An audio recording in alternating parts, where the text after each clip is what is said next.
थोड़ा कंट्रोवर्शियल है बट ये रियलिटी है। रियल एस्टेट में ना ब्लैक कंपोनेंट और वाइट कंपोनेंट का फैक्टर आ जाता है, इससे ज़्यादा बैंक लोन नहीं देता। आप एलिजिबल भी हो जाओगे और आपको कभी फाइनेंशियल स्ट्रेस भी नहीं आएगा। जितना लंबा टाइम पीरियड उतना छोटा ईएमआई।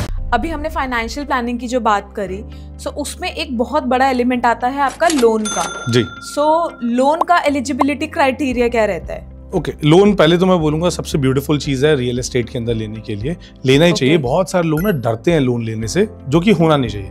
लोन का क्राइटेरिया जो है बहुत सिंपल सा है। अगर आप अपने बेसिक्स ठीक रखो तो आप एलिजिबल भी हो जाओगे और आपको कभी फाइनेंशियल स्ट्रेस भी नहीं आएगा।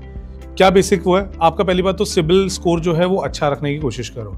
इफ इट इज अबव 750 तो आपको हाईएस्ट बैंक जो है आपको इजीली लोन भी पास ऑन कर देगा, सबसे कम रेट ऑफ इंटरेस्ट के लिए भी आपको चार्ज करेगा। अगर आपका सिबिल रेट 700 से प्लस है तो आपका थोड़ा सा रेट ऑफ इंटरेस्ट बढ़ जाएगा। अगर 700 से लो है तो बैंक आपको लोन देने में थोड़ा सा दिक्कत करेगा, आनाकानी करेगा, और अगर दे देगा तो रेट ऑफ इंटरेस्ट आपको हाई लगेगा, ज्यादा रेट ऑफ इंटरेस्ट उसके अंदर चार्ज करेगा। सिबिल स्कोर एक पार्ट हो गया। सेकंड आता है आपकी खुद की सैलरी या इनकम कितनी है मंथली। ठीक है, बैंक आपको इस बेसिस पे देखता है। मान लो आप बिजनेस करते हो तो बिजनेस के अंदर पूरे साल की इनकम देखेगा, डिवाइडेड बाय 12 करेगा और उसके बाद देखेगा कि आपकी टोटल कितनी आ रही है। अब हम अज्यूम कर लेते हैं कि आपकी 1 लाख रुपए महीने की इनकम या सैलरी है। ठीक है, सिंपल कैलकुलेशन वाइज मैं 1 लाख बोल रहा हूँ, मतलब ऐसा मत लीजिए किसी की हो सकता है 20,000 हो, किसी की 50 लाख हो। बिल्कुल 50 lakh is a big amount मैंने, पर बिजनेस के अंदर 50 lakh is not a big amount. तो 50 लाख की इनकम भी महीने की लोगों की होती है, राइट। सो अगर आपकी 1 लाख रुपए महीने की इनकम है, आप मेक श्योर करें, और ये मैं फैमिली इनकम की बात कर रहा हूँ अगेन, आप मेक श्योर करें आपका 35% से 40% से ज्यादा का आउटफ्लो नहीं होना चाहिए आपके ईएमआई का। तो आपको कभी भी बजटिंग में इशू नहीं आएगा। इसका मतलब आपका टोटल ईएमआई 35,000 से लेके 45,000 रुपीज पर मंथ हुआ, क्योंकि आपकी 1 लाख रुपए की सैलरी है या 1 लाख रुपए की इनकम है महीने की। ओके, बैंक आपको 40 से 50% तक वैल्यू का लोन दे देता है आपकी ईएमआई का। 40 to 50% तक वो दे देता है, पर आपको नहीं लेना चाहिए।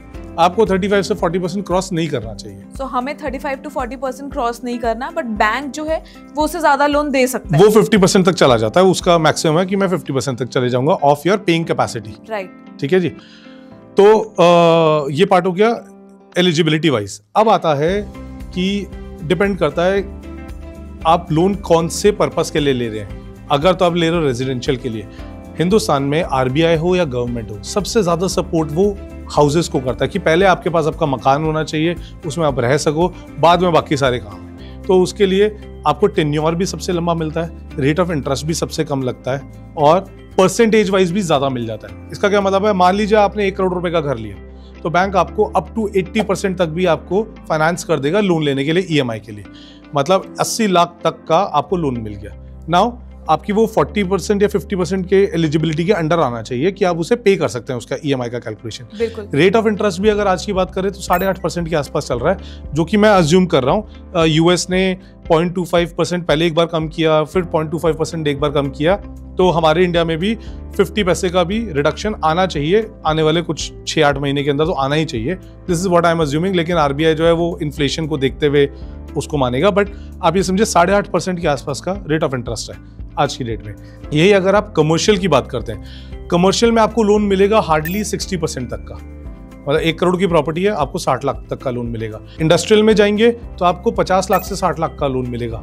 ठीक है, तो होम लोन में आपको मिला 80% तक, इंडस्ट्रियल में मिला आपको 60% तक, और कमर्शियल में मिला 60 to 70% तक। इससे ज्यादा बैंक लोन नहीं देता।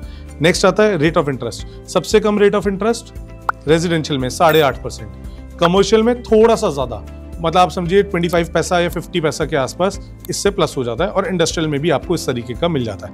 इसमें बैंक को जो कोलेटरल जाता है, कोलेटरल मतलब सिक्योरिटी या गारंटी, वो अपने आप में प्रॉपर्टी ही जाती है, तो इसलिए आपको अलग से कोई प्रॉपर्टी देने की जरूरत नहीं होती। ओके, तो जो प्रॉपर्टी मैं बेसिकली बाय कर रही हूँ वो उसी को ही एज अ कोलेटरल रख लेंगे। एज अ कोलेटरल रख लेंगे। कोलेटरल मतलब एज अ गारंटी, जिसे हम हिंदी में गिरवी रखना बोलते हैं, तो उस प्रॉपर्टी को गिरवी रख लेगी आपका जब तक आपका पूरा लोन नहीं हो जाता।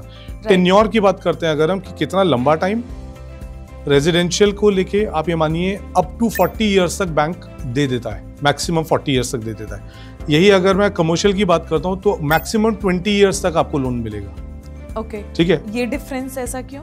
बस गवर्नमेंट सपोर्ट करना चाहती है रेजिडेंट्स को, तो आपको 20 ईयर्स तक ही मिलता है। इंडस्ट्रियल जो है उसके अंदर भी मैक्सिमम आपको 20 ईयर्स तक मिलता है। गवर्नमेंट भी चाह रही है कि हर बंदा अपना घर खरीदे, बिल्कुल, क्योंकि हर किसी का विश होता है कि मेरा खुद का घर हो, मुझे हेडेक नहीं हो, सब चीजें, राइट? बिल्कुल जी। तो इसलिए वो अफोर्डेबल हाउसिंग पे भी काम करती हैं, रेट ऑफ इंटरेस्ट भी कम रखने की कोशिश करती है, जो बेस्ट हो सकता है, पॉसिबल है। ओके, सो 3 फैक्टर इसके अंदर आपको कंसीडर करने हैं जब आपकी EMI कैलकुलेशन की बात हो रही है। क्या क्या? नंबर 1 आप बताइए। नंबर 1 बेसिकली हमें देखने के क्या अमाउंट का हमने लोन लिया, बिल्कुल, रेट ऑफ इंटरेस्ट कितना है आपका, बिल्कुल, रेजिडेंशियल के लिए जैसे आपने हाँ, बोला कम है और कमर्शियल के लिए ज्यादा है, हाँ, और कितने टेन्योर के लिए लोन लिया, बिल्कुल, टाइम पीरियड आपने कितना लेना है। बिल्कुल, जितना लंबा टाइम पीरियड उतना छोटा EMI, जितना लंबा टाइम पीरियड उतना छोटा EMI। इसका क्या मतलब है? मान लीजिए आज आपकी कैपेसिटी 40,000 रुपीज पे करने की है पर मंथ की, ठीक है, राइट? यही अगर आप मान लीजिए आपका लोन 40 इयर्स का होता तो आप शायद इजीली 40,000 पे कर सकते, ओके। लेकिन अगर इसका टेन्योर कम कर दूं, 30 इयर्स पे ले जाऊं, तो मंथली EMI आपका शायद 50,000 पहुंच जाए, ठीक है। तो जब आपको कैलकुलेट करना है, तो ये देखिए आपको टेन्योर उसके हिसाब से क्या रखना है, आप कंफर्टेबली इजीली आप क्या पे कर सकते हैं। बिल्कुल, आई थिंक जो आपका मंथली EMI है वो कंफर्टेबल होना चाहिए। टाइम तो थोड़ा ऊपर नीचे चलेगा, बढ़ा सकते हो, घटा सकते हो, अकॉर्डिंगली आपको लोन उसके हिसाब से लेना चाहिए। ऑल्दो मैं ये सजेस्ट करता हूँ कि आपको मैक्सिमम टाइम के लिए लेना चाहिए, क्योंकि रेट ऑफ इंटरेस्ट सबसे कम है, 8.5% या 9% या 9.5% भी अगर आपको रेट ऑफ इंटरेस्ट के ऊपर अगर चीज़ मिल रही है तो ये सबसे कम है। ऑल्टरनेटिवली आपको दूसरी एसेट्स के अंदर आप 12% 15% आप इजीली कमा सकते हो। तो अपने पैसे को कहाँ डालूं मैं, उसके बेसिस पे आपको काम करना चाहिए, राइट? और EMI का तो आई थिंक ये भी रूल होता है कि अगर आपके पास पैसा आ गया तो आप पहले भी पे ऑफ प्रीपे कर सकते हो। होम लोन के ऊपर कोई प्रीपेमेंट की पेनल्टी नहीं होती है और ये नेगोशिएबल होता है, ये कोई फिक्स रूल नहीं है। आपने अगर कमर्शियल या इंडस्ट्रियल के ऊपर भी लोन लिया, आप अपने बैंकर को बोल सकते हैं कि बैंकर मैं इसको एक्सेप्ट नहीं करता इस टर्म को कि आप मेरे ऊपर प्रीपेमेंट का कोई भी चार्ज लगाएंगे। अगर मैं ज्यादा मतलब एक बार लमसम में कुछ दे रही हूँ तो उस पे। हाँ, पर ये लोन लेते टाइम डिस्कशन होता है, सैंक्शन लेटर के ऊपर रिटर्न में आपको चाहिए होता है कि अगर मैंने कोई प्रीपेमेंट कर दी तो उसके ऊपर आप मुझ पे कोई भी पेनल्टी चार्ज नहीं लगाएंगे। तो राइट, तो ये एक बहुत इंपॉर्टेंट पॉइंट हो गया कि अगर मुझे कुछ भी लमसम पेमेंट करनी है तो मुझे ये ऑलरेडी मेक श्योर करना है while buying the loan, I mean while taking the loan, मुझे ये मेक श्योर करना है कि मेरे पे कोई प्रीपेमेंट ना लगे। हाँ, आपके सैंक्शन लेटर पे लिखा हो। और हमेशा ना 3-4 बैंक के साथ लड़ाई करवा के रखो। आप बैंक A के पास जाओ, B के पास जाओ, C के पास जाओ, D के पास जाओ, चारों को बोलो मेरी ये प्रॉपर्टी है, मुझे लोन कौन ज्यादा देता है, कौन सस्ते में देता है, कौन लंबे टाइम के लिए देता है, ठीक है। तो एक का सैंक्शन लेटर दूसरे को दिखाओ, दूसरे का तीसरे को दिखाओ, तीसरे को चौथे को दिखाओ, सारे के सारे आएंगे। सबको काम करना है, सबको अपने फाइनेंस कमाना है। इसके बाद बैंक वाले आपके पास भी आने वाले हैं। मेरे पास आते रहते हैं, इसलिए मुझे सब पता है इसके बारे में। बिल्कुल। हाँ, एक सबसे इंपॉर्टेंट बात मैं बताना भूल गया, जो कि एक्चुअली में ना प्रैक्टिकली जब आप इंप्लीमेंट करने जाएंगे तो इशू आएगा। रियल एस्टेट में ना अनफॉर्चुनेटली और फॉर्चुनेटली आप जैसे मर्जी कह लीजिए, ब्लैक कंपोनेंट और वाइट कंपोनेंट का फैक्टर आ जाता है।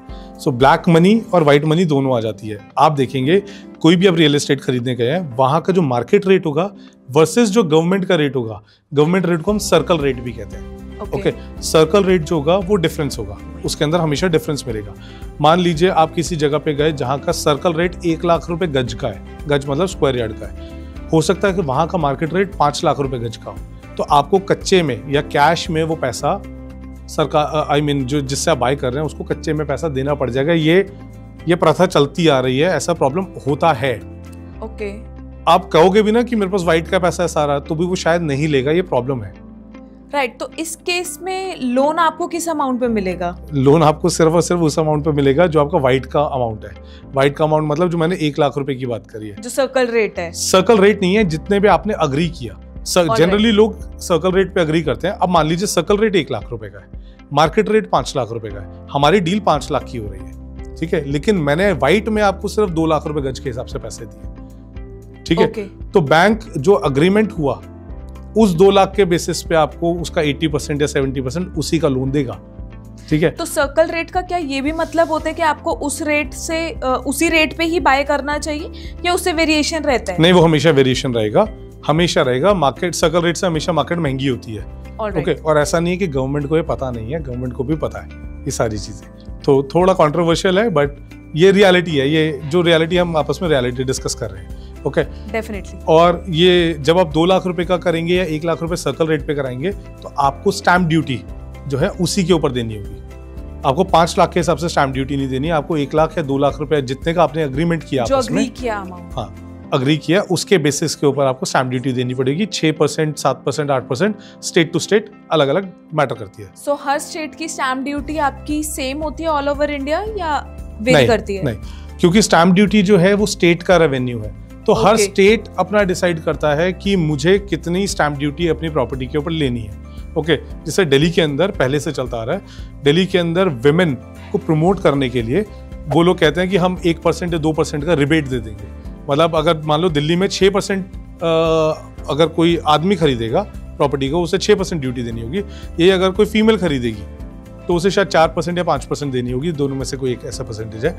ऐसे ही मैं किसी और स्टेट में चले जाऊंगा तो वहाँ पे हो सकता है 7% हो, किसी और स्टेट में 8% हो, तो ये वेरी करता है। तो आप समझिए 4% से लेके 8% तक इंडिया के अंदर स्टेट टू स्टेट अलग अलग डिफर करता है। सब स्टेट्स ने अपने अपने रूल्स और नॉर्म्स निकाल रखे हैं, और सर्कल रेट भी जो है वो भी हर स्टेट अपने हर सिटी के हर एरिया के अलग अलग सर्कल रेट निकालता है। जैसे आप किसी भी एरिया के अंदर आप बाइंग करने जाओगे तो पता चलेगा, साउथ एक्स जाओगे तो प्राइस अलग है, उसी में लाजपत नगर जाओगे, उसी में डेफ कॉल जाओगे तो प्राइसिंग अलग है। तो उसमें भी उन्होंने जोन्स बना रखे होते हैं और ये पब्लिश्ड होते हैं प्राइस।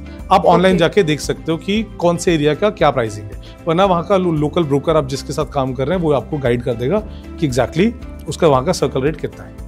और बाकी तो अब हमें पता भी चल गया कि ऑनलाइन ये रेट्स पब्लिश्ड होते हैं, तो कोई भी जो पर्सन है वो जाके उसे इजीली चेक कर सकता है। चेक भी कर सकता है, और इसमें कुछ है नहीं। जब आप स्टैम्प ड्यूटी के लिए जाएंगे उधर, जब आप रजिस्ट्री के लिए जाएंगे रजिस्ट्रार के पास में, तो वो आपसे उतनी स्टैम्प ड्यूटी मांगेंगे ही मांगेंगे, वरना वो रजिस्ट्री नहीं करेंगे।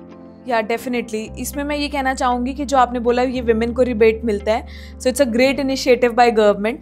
आई थिंक इसी की वजह से बहुत सारी विमेन के नाम पे हमारे इंडिया में प्रॉपर्टीज बन पाई हैं और आगे बनती रहेंगी। राइट। तो हमारे घर के अंदर अगर मैं बात करूँ तो ज्यादातर जितनी भी प्रॉपर्टीज होती हैं वो फीमेल्स के ऊपर होती है। राइट। सो मुझे तो मेरी ये कॉन्वर्सेशंस बहुत ही एंटरटेनिंग और एनरिचिंग लग रही है, बहुत मजा आ रहा है और काफी कुछ सीखने को मिल रहा है।